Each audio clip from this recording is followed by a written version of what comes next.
Final game in the AlphaDraft Challenger League. Thank you, everyone, to sticking with us for so long. It's been quite a long day. Obviously, the third, fourth match is finishing in a quick 3-0. But this game, this grand final, making it to Game 5, 2-2 between the Misfits and Fang Gaming. We're into picks and bans. The bans already finished out, and someone's walking away with the win. It's been pretty even throughout the night, each team dominating two separate games, and we're going to have to see who comes out on top in this Game 5. Frosk, what do you expect here? What can we expect to see with this first pick on the side of Misfits? I feel like we're looking at a thresh is what I feel needs to come out here. Now, for the entirety of the series, except for the very last game, Fang Gaming had done a fantastic job keeping Thresh out of the hands of Ramelia, known as the Thresh Princess, almost a Thresh-only player. Of course, she's shown multiple power points across multiple champions, but well known for that pick. Unfortunately, they finally gave it over in response to picking up a Jinx on first rotation, got punished for it, and this time around, that's a first pick Poppy. That's not a first pick. That's a Thresh. I was going to try to cut you off before you could finish. That's a proxy pick. That's a proxy pick for Thresh? Ramelia only owns supports. RF only owns top lane champions. Poppy is a top lane champion. But that is, in fact, the first pick Thresh. They did let Fang Gaming know. So it's clear on both sides what's going through here. We will have to rerun through picks and bans really quickly, but that is, in fact, the first pick Thresh for Ramelia. On the opposite side, though, 14A getting that Gragas, Latman getting that Jinx, and while Ramelia is like the hook goddess without a doubt, the queen of Thresh, I don't know if it's worth giving 14A this comfort pick and giving Latman this kind of hyper scaling carry.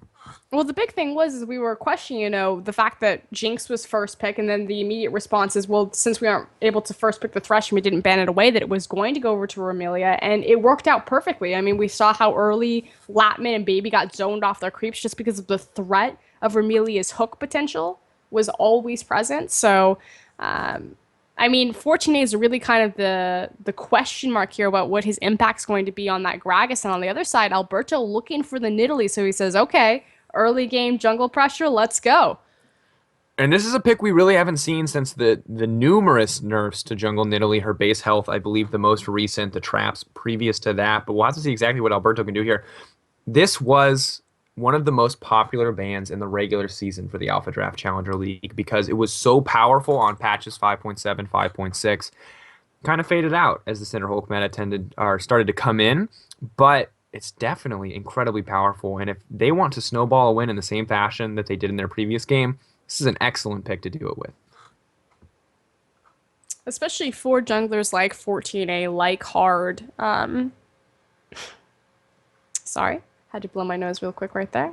So see how Alberto is going to perform on this champion if he's able to make the same sort of early game impact that his team needs that he got last game. On the other side, Gnar and Morgana going to be the lock-in. So obviously Baby looking towards the Morgana as the obvious response to the Thresh. We saw him make some crazy outplays. That said, Ramelia also flashed a couple Dark Bindings herself with some sick flays.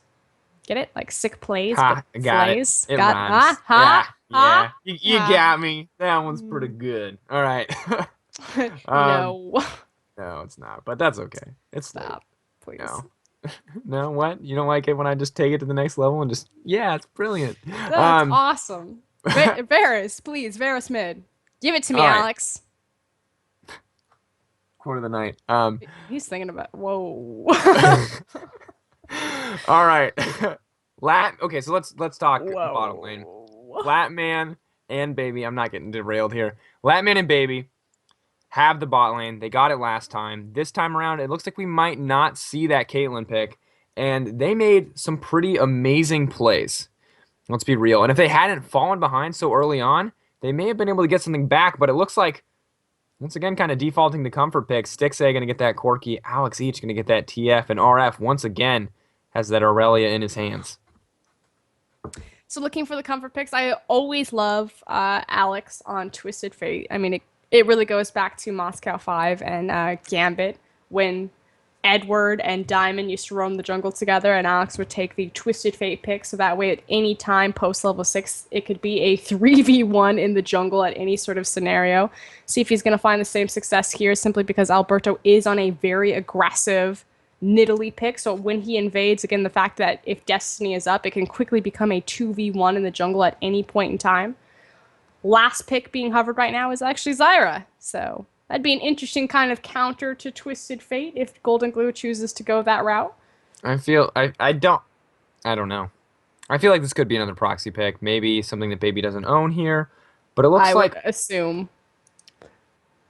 I don't know exactly what's going to get picked up here. He ducked out of the lobby. It looks like it will be, I think, a Ziggs pick going through for Golden Glue. We're going to have to see what the final lock-in is there for them. But going to run through picks and bans one more time for these guys just to get that proxy pick out of the way. But we do have about a 3-minute spectator delay. Before we get into that, before we go to break, what are your thoughts on these two lineups? And I know you're excited about Alex's TF. Do you think that's what it's going to take for Misfits to get ahead early on? Yeah, I think Misfits thrive when Alex and Crumbzz get involved with their side lanes. I mean, obviously, RF has already established a trend that when you give him Aurelia, you give him early ganks, that he's able to snowball, that he's able to impact the map and, change the course of the game. So it's comforting to see him go back to that.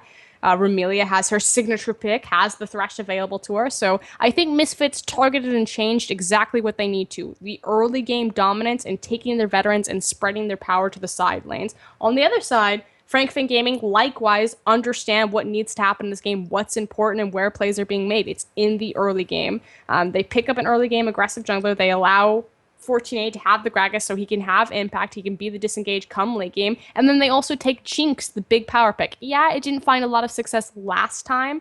We'll see if maybe they'll look for a lane swap, but it's still a very potent and very powerful champion in the meta. My big concern here is going to be for Golden Glue in this mid lane. You see him taking cleanse, but he can't tank a single yellow card. The second a spear hits him, I guess. Do you know if cleanse removes the hunted debuff? In Italy? No, I do Yes. not.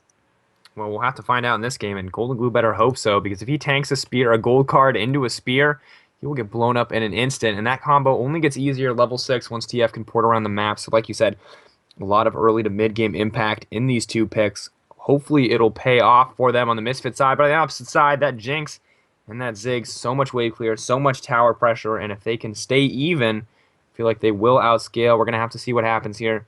3 minutes left now on the spectator delay before we get into this game. In the meantime, guys, wellplayed.org/giveaway. One of your last chances to participate, to sign up here. And you can win a full set of Razer peripherals. Of course, big shout out to Razer and to AlphaDraft for sponsoring that giveaway. And thanks to you guys for staying as late as you have. We'll see you on the Rift in just a few minutes.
walls of fire. I'm losing ground. All right, ladies and gentlemen, welcome back to Game 5, the final game of the AlphaDraft Challenger League. My name is Daniel Sifa Dracos. I'm joined by Ryan Frosker and more. This is Frank Fang Gaming facing down Misfits. It's 2-2, and after 3 weeks of regular season games, everything comes down to this. Both teams have worked hard to get here, and everything is on the line in this final match. Early trading, but starting up for the Misfits, it's going to be RF once again on Aurelia in the top lane. Alberto, aggressive as ever, now on this Nidalee pick. Alex Each in the mid lane on this TF. Stixay on the Corki. Remelia on the Thresh. And on the opposite side, for Frank Fang Gaming, it's going to be Brandon for the win, taking Gnar into the top lane. 14A has Gragas in the jungle. Golden Glue this time around will have Ziggs for that mid lane. And Latman and Baby will be taking Jinx and Morgana into the bot lane. And I think it's absolutely no surprise that both of these starts are looking relatively defensive. With so much pressure on, no one wants to risk messing up a level 1 fight, throwing a game away. We saw one of those MSI games, I can't remember which one of the EDG SKT games where we just saw the triple kill. I may remember it. Yeah, you may remember it fondly as that game where they started with just a massive advantage. So not wanting to risk anything quite yet as the teams both move into lane. What do you expect from these early lane matchups? Who should we be watching? Alberto and 14A. It's all going to come about early jungle. Oh, sorry, I'm looking at where Baby and Latman are looking at. It looks like they are going to contest this. Crumbzz, will they get it? No. Okay, so Stixay and Remelia did manage to take the small Crumbzz, so they will be entering the lane with a slight EXP advantage. We'll see if they make use of the level 2.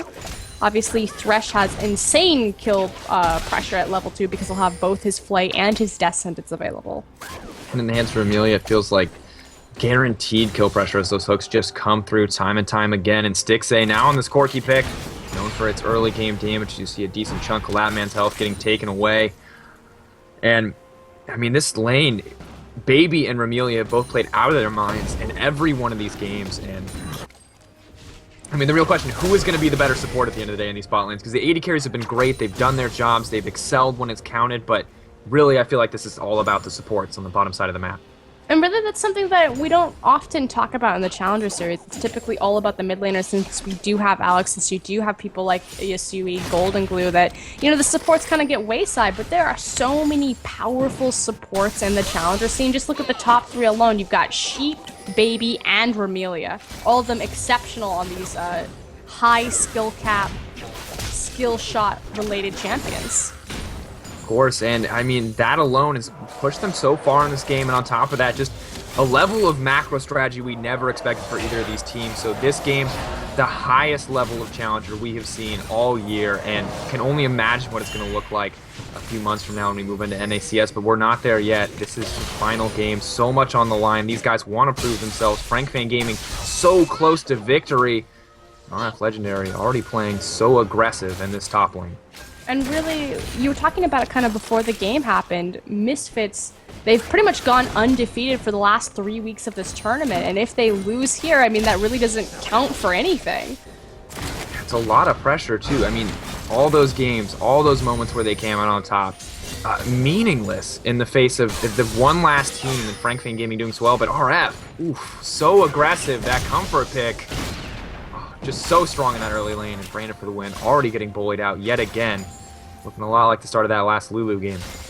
It's funny because we saw this in the LCK when Aurelia was picked into Gnar because it's supposedly a counter pick, and the Aurelia just lost every time. But hold on! Gold card might save his life. Alberto on the backside. Are we going to see a first blood? Oh! Determined to get it. First blood for Alberto. Grabbing that one. Will he find the follow-up? Spear's going to miss, and Misfits aggressive right out the gate. First blood. 4 minutes, 30-ish seconds. Insanity, but Hook following it up as well. Baby could be in trouble. Black Shield on the bottom side. Ignite ticking down. Remelia the one in trouble now. Stixay trying to trade something back. And an explosion of aggression for both of these sides. And Alberto living up to that aggressive early play. First blood for that Nidalee. I thought for sure the satchel had canceled out Nidalee's gap closer, so she was unable to follow on her trap and find the extra damage for the assassination. But Alberto makes it happen, connects it, and finds the first blood. This is what we were talking about. This early game aggressive play from either jungler. So far, Crumbzz got the lead. 14A did a great job trying to find the counter. Unfortunately, goes down, loses his double buff, and now it's about, will Crumbzz continue to snowball this lead, and can this spell the end for Fang Gaming at 4 minutes and 30 seconds? Is it likely? No, but this has kind of been the trend that's been set for this entire series. Definitely, and it is a game of inches at the end of the day, and Alberto found that inch there, and on Nidalee, building this Magus enchantment, getting that early cooldown reduction. This is the difference between, I mean, coming into a lane and being able to murder someone in a single combo or taking a little bit longer, and they cannot afford to make mistakes like that. Golden Glue's cleanse is down. Alex, any yellow card could result in Golden Glue's death if Alberto is there to follow up, and this is not a situation Fang wanted to be in. The good news, they still have this strong late game scaling lineup as we've talked about, and it's so insane how close this game is and how everything can change depending on what Alberto does next. Likewise, we saw some pinks come out from Misfits. Alex walking over as Alberto stepped forward and looking to place his pink ward, but now in the top lane, Brandon for the win. He doesn't even see Nidalee coming in on the backside. The spear's gonna land, and that is one dead Gnar. The flash irrelevant, and Alberto, we wanted to know if he'd follow it up. He seems determined. Ramelia there as well. No summoner spells for Ziggs. The Super Mega Death Bomb coming in. Alex saved just barely. Not enough. The bouncing bomb as I struggle to find the name. Golden Glue finds the kill and grabs it. Trades something back in the mid lane. A massive turn there. Ramelia and Alex overstaying their welcome. Golden Glue, the casual bomb over the wall to secure that blue buff. The 2v1 right there. Now this is the big difference, and this is the thing about Twisted Fate. It sounds very obvious, but Twisted Fate really only takes 2 abilities to lane. He takes his pick a card and he takes his wild card. Obviously, he has the passive on his 3rd ability where you can get an extra proc and do added damage every, trying to think, 3 hits or 5 hits on a target. But his destiny in a team fight, or excuse me, in a 1v1, isn't going to help him. It's not like, oh, I'm in this sick duel with this Ziggs right now. If I just press R, I'm going to have this extra ability and be able to outplay him. No, obviously it's going to impact globally, or I guess I should say semi-globally across the map. The big difference there in the 2v1, Golden Glue had that ultimate that allowed him to do damage into his lane. Finds the 2v1 and takes the kill for himself. Just a fantastic outplay. And not only that, look at the CS right now. The CS, for the first time in the matches that these teams have played, is in the favor of Golden Glue. And Golden Glue, I mean, a 10 CS lead already. This is unprecedented. All he needed was the 6. I just need this champion that's so easy to farm on that it just completely compensates for my inability to do it myself. Come on, give him a little credit here. He's been I just playing gave him his 2v1. Good job, Golden Glue. He doesn't need your approval. He just 2v1 and came out on top. I think his record speaks for itself. Ramelia, Alex-ish, Alex who? Boom. Got that one there. Stixay with the Sheen early on versus the Avarice Blade. An interesting choice, but Latman, it's worked out well for him in previous games. I'm wondering how it's going to work out here against this more aggressive Corki pick. Cookie's big power spike is going to be that Sheen and ooh. Destiny on the way in. The spear not going to land though. They find that in the follow-up. Alex grabbing a kill. That's the map movement we expected from the Misfits. Quick hook off to the side. Nothing going to happen in that bot lane, but this 3-piece unit of RF Legendary, Alberto, and Alex they can just about kill anyone when their ultimates are available. That's what we were talking about. That R does nothing for Alex's lane, but it certainly helps out his side lanes right there. Beautiful Destiny. Absolutely excellent play. Now a 20 CS lead for Golden Glue in the mid lane, so it was exchanged for something. Stixay could be in trouble here, but he's going to walk away just fine. No team has bothered to move down for Dragon, and not too much vision from either side there as well. Ziggs and Gragas waiting off to the side. Looks like they may try to find the engagement here. Will we see the explosive cask? Try to move it in. Alex quick flash out. Gonna save his life, but 14A. A lot of pressure into this mid lane. Alex has to be careful. Ghost will be up soon, but it may not be enough. So much respect given for Alex to have the reaction flash right there even before 14A threw the cask. Obviously 14A was looking to bounce him back into harm's way. 14A, I mean, once again, I mean, we've talked about this pretty much every game, but he's the player to watch here. He's done so much. It's Alex Each, the player who's suffering down here in this mid lane and hasn't had the impact yet, quite yet on the side of 14A. Definitely not on scale with Alberto. We're going to have to see what he does as we approach these mid-game fights, as these teams start to try to take Dragon, but Alberto, we're going to just take a little bit of vision out here. This Nidalee is so far ahead, they have to be so scared. That's a 10-minute Magus enchantment, and that's such a strong Nidalee.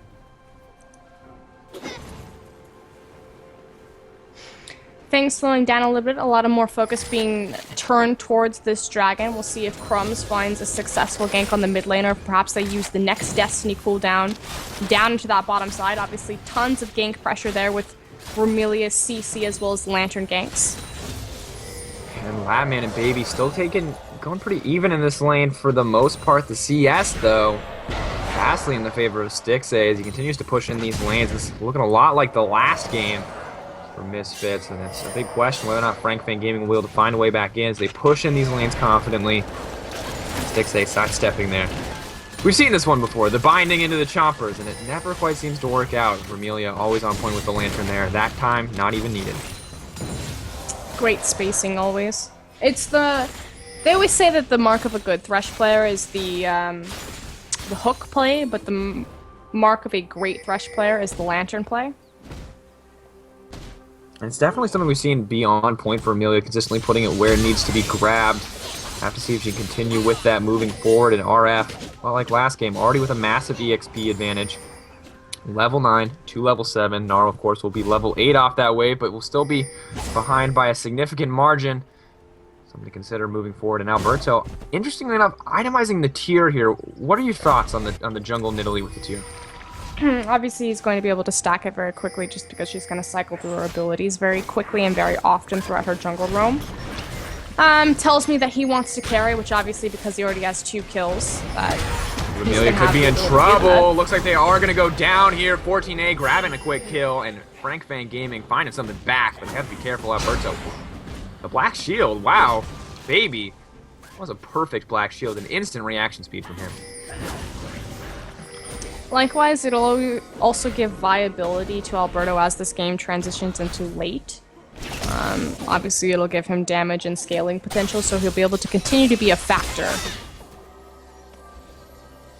And definitely going to be interesting to see what he does with the advantage that he has over the next couple of minutes. Corki on the bottom side of the map, approaching the finished Triforce. Jinx a little bit further behind due to the Avarice Blade, but you can expect her to catch up as that farm numbers continue to grow. I mean, both teams poised for a big fight. We've seen picks across the map, but Misfits can probably just keep moving the way that they have. Alex Each, though, really struggling to trade efficiently in this mid lane, and we'll be more than happy to just keep spamming out these abilities with that blue buff in his hands. Destiny is back up. We'll see where Alex looks to use it next. It will be much harder this time around just because now that Golden Glue is past his level 9, has all 5 points settled into his queue. His wave clear is absolutely absurd. So technically, Zig should be able to just continually keep Alex pushed, although Alex did just back. Ping does go down bottom. Looks like they may be trying to find some pressure elsewhere on the map, more than willing to give up a little bit of CS and even potentially a tower. It means finding an advantage elsewhere. However, Alex just going to resign himself to returning to this mid lane. Let's see if they can find the engage. Latman could be in trouble, caught out here. The hook is going to miss. A quick flash burned. The heal burned as well. Amelia trading her flash for so much in that quick engage. If she had read correctly on the flash, that would have been one dead Jinx. However, still gaining a lot from that exchange, and now, next time Crumbzz wants to make a visit to the spot lane, it'll be even easier for him to pick up a kill. Risk versus reward, like you said, just didn't quite make the correct read on Latman's flash right there to follow it up. And just looking at these bot lanes, looking at each and every one of those players, I mean, this is pretty impressive from Misfits, I gotta be honest. Both these teams are relatively young in the terms of the scene, and we've seen them come back and forth on so many of these best of X games, which is usually something there's a lot of even more advanced, more LCS level players struggle with, and no surprise that Misfits with these 2 veterans are keeping a level head approaching this game, and you gotta hope that Fang can do the same, but they are slowly but surely falling behind, so we gotta hope for the best for them, but they gotta be careful. Oh, a perfect Gnar there. Brandon for the win, probably gonna get out of that one. Alex Each wasting the ultimate. Nope, stun coming out, trying to stop the further engage, but Misfit RF just too tanky. Able to pick that one up. The Sheen Burst getting that one. But it looks like it's going to be traded back on the bottom side with this Dragon. With so many resources committed top lane, obviously this is going to be the best answer for Fang. They take that one for free. Happy to have it. Getting something back, at least from the pressure across the map, but still a 2k gold lead in the favor of Misfits. And if there's anything we've learned, it's that if you funnel enough money into RF Legendary, he will carry the game. And right now, this Aurelia, 131 to Nars 82, 1-0 and 2 to 0-3-0. That is absolutely devastating.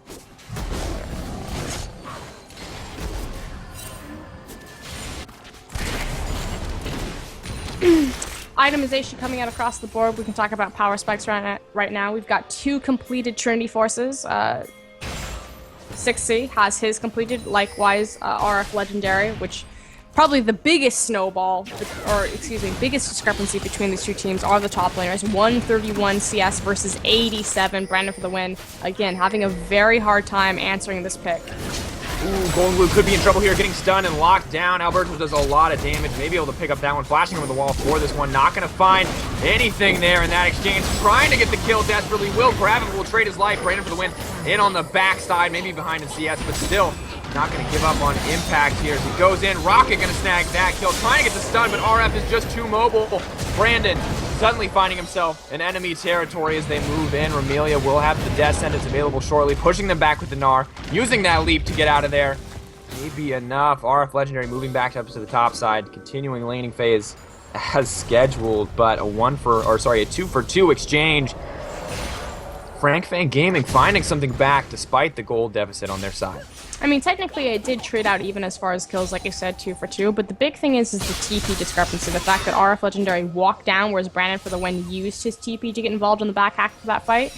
So, Dragons down, it's not as big of a deal as far as trading for objectives or pressuring objectives with that, but certainly it impacts the bottom lane. Ramelia and Stixie now have the comfort that they can go super hard and super ham in the spot lane, knowing that their Aurelia will be there and the Gnar cannot.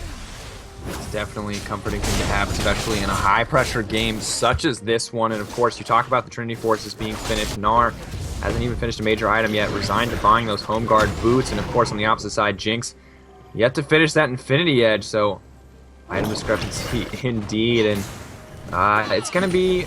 They need to find a team fight is what it feels like to me, and we'll have to see if they can do that. They have such a strong lineup in the mid to late game, but they may not even get the opportunity to get there. Alberto just continuously pushing in here. Oh, Destiny coming in, the yellow card over the wall. Not sure if they're going to pursue this one. Looks like they are. No fear, knowing they can kill him before that Mega Gnar comes up, and RF grabbing yet another kill, 2-0 and 3, and that Gnar can just not catch a break. Brandon for the win, singled out and shut down.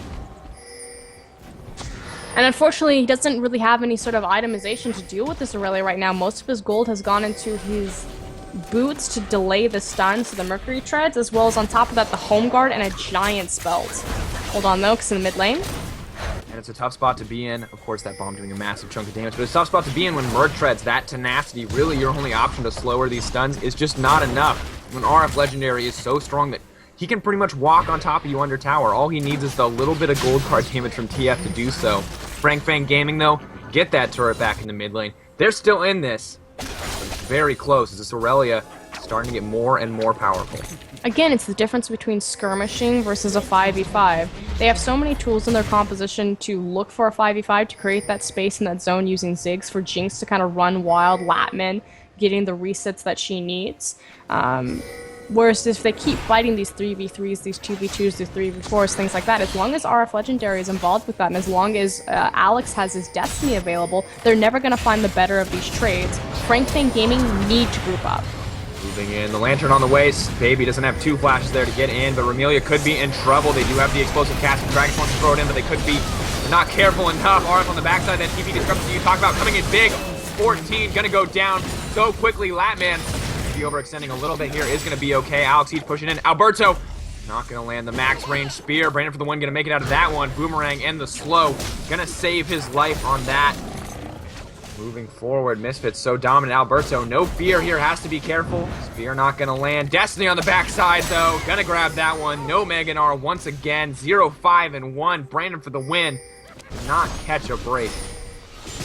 Just the mobility of these champions, the fact that they had the TP, that they had the Destiny, the kill pressure across the map is just absurd for Misfits. You can't be anywhere. You can't hide from them. And this is so early in the game. We're only 20 minutes in. The laning phase really isn't even over dove yet. Two towers.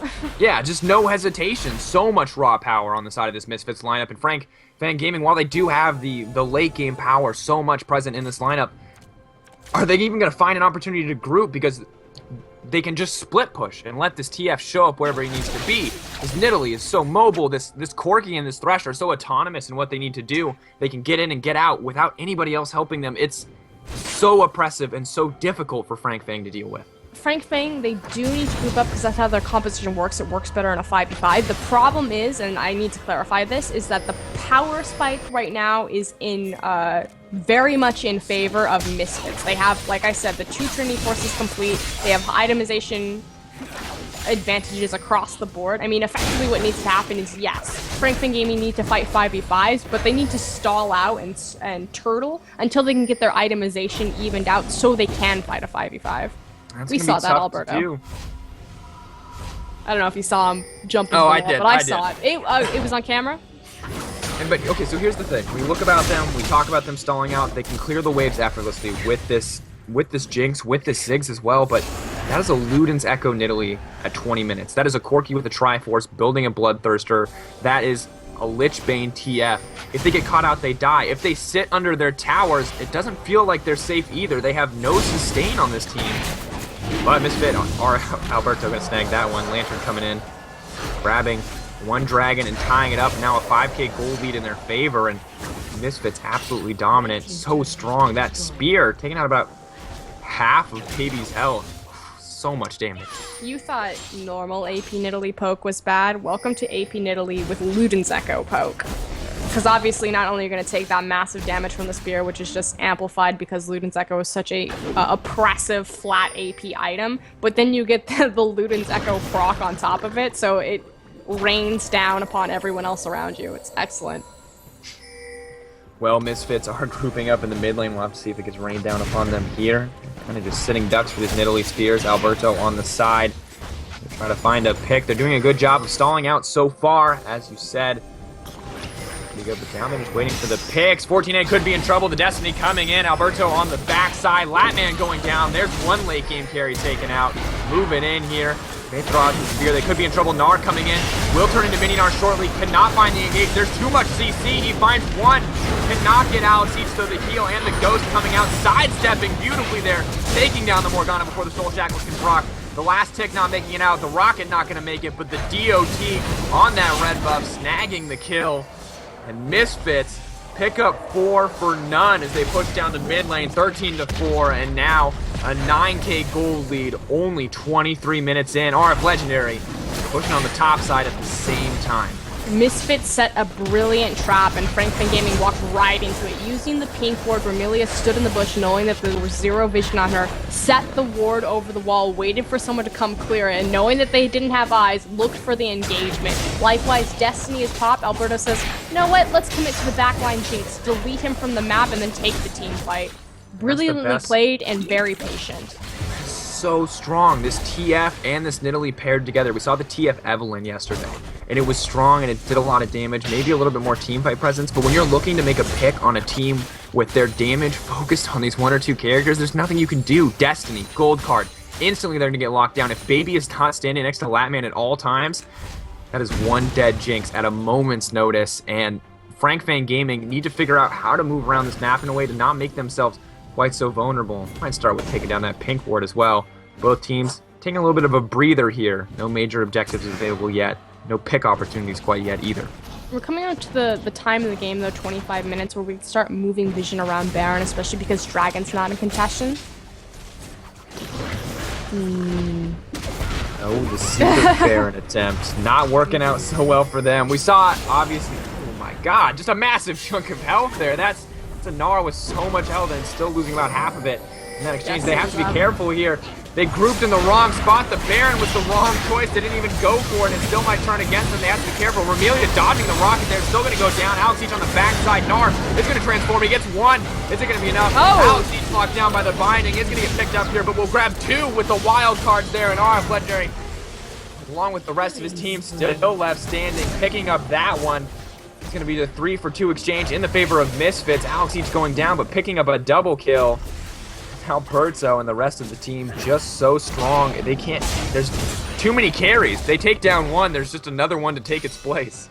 To be really fair, that was not what Misfits wanted. It wasn't as well played or as cleanly played as they would have liked. Remelia failed her flash when she tried to disengage off of her initial hard engage over the wall. Likewise, AlphaDraft walked into a binding when he could have very easily sidestepped it. So a couple of mechanical missteps there that really allowed Fang Gaming to kind of come back into the back half of that team fight. That said, just really unfortunate timing from Fang. Dragon wasn't up for contention. Of course, it will be spawning again in 2 minutes, so there was no reason why Misfits wouldn't approach Baron to make sure that a sneaky Baron wouldn't have occurred. So just really unfortunate there. But good job, you know, cleaning up what they could. They got what they could back, of course, a 12k gold lead, and this is so oppressive on the side of Misfits, and Fang Gaming are going to need a lot of time to catch up. A lot of time. I don't know if they have this time, honestly, as Misfits start to push in more and more aggressively. The vision being denied here, as you see Alberto push in here as well.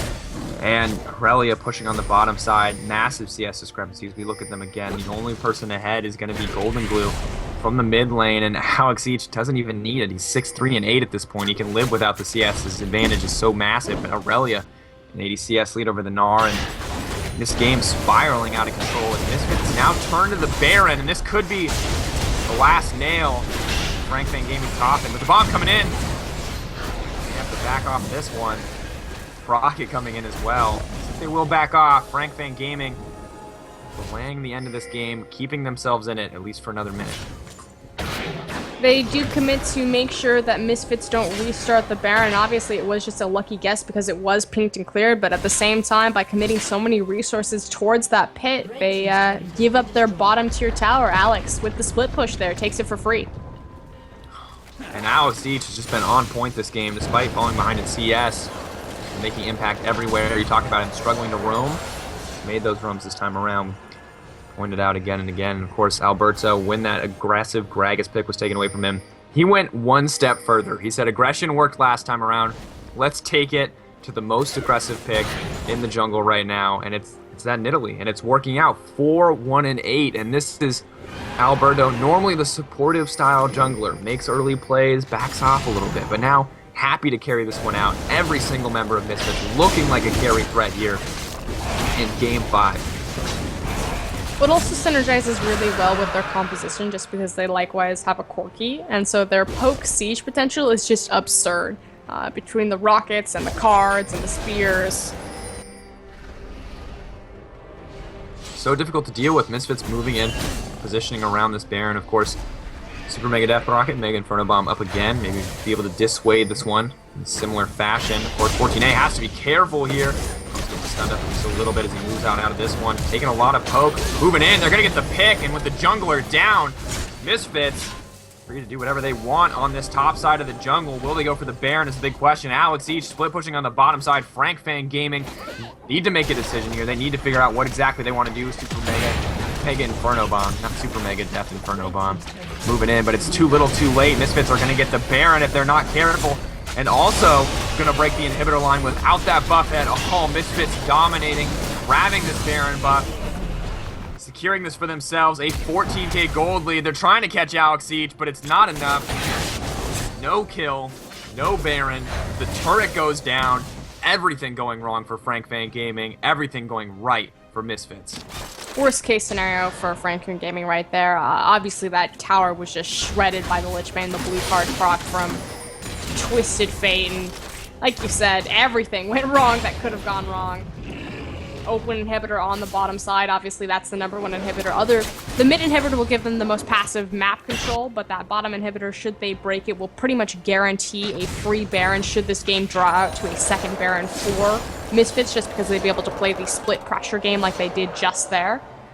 We'll see where they just choose to consolidate their power, if it's going to be the mid lane or if they're going to go for the open inhib.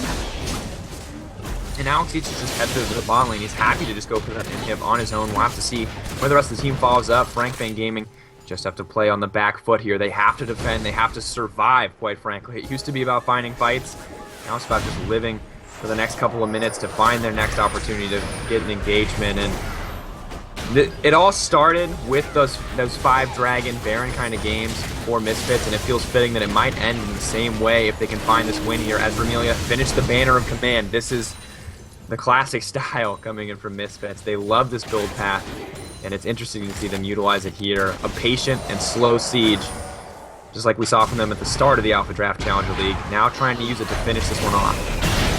Oh, Huge damage. Alberto, though, trying to get finished off as well. Brandon for the win, going to be able to find a kill. That Black Shield keeping him engaged. Alex Each will get this inhibitor, but the team fight in the mid lane could go against them. No, RF Legendary on the top side. The rest of the squad available as well, but Baby and Golden Glue are so low. RF gonna break through this tower effortlessly, and they committed so much to get that kill, but it's too little too late. 16k gold lead is not so easily overcome. As they push into the mid lane, RF Legendary going in, getting knocked out of this fight, at least briefly. Amelia more than happy to back off there with the Lantern.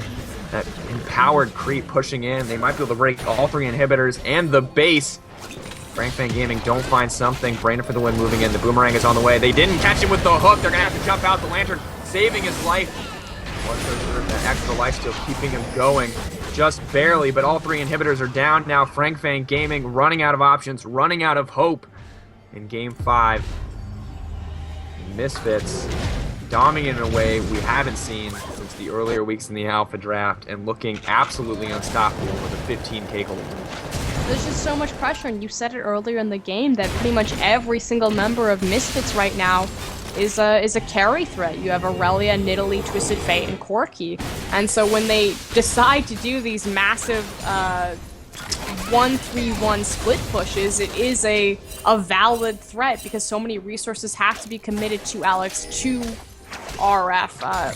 Fang Gaming decided to go all in and to try to engage on the 3 members in the mid lane, but unfortunately just couldn't find the kill and likewise lost all of their resources.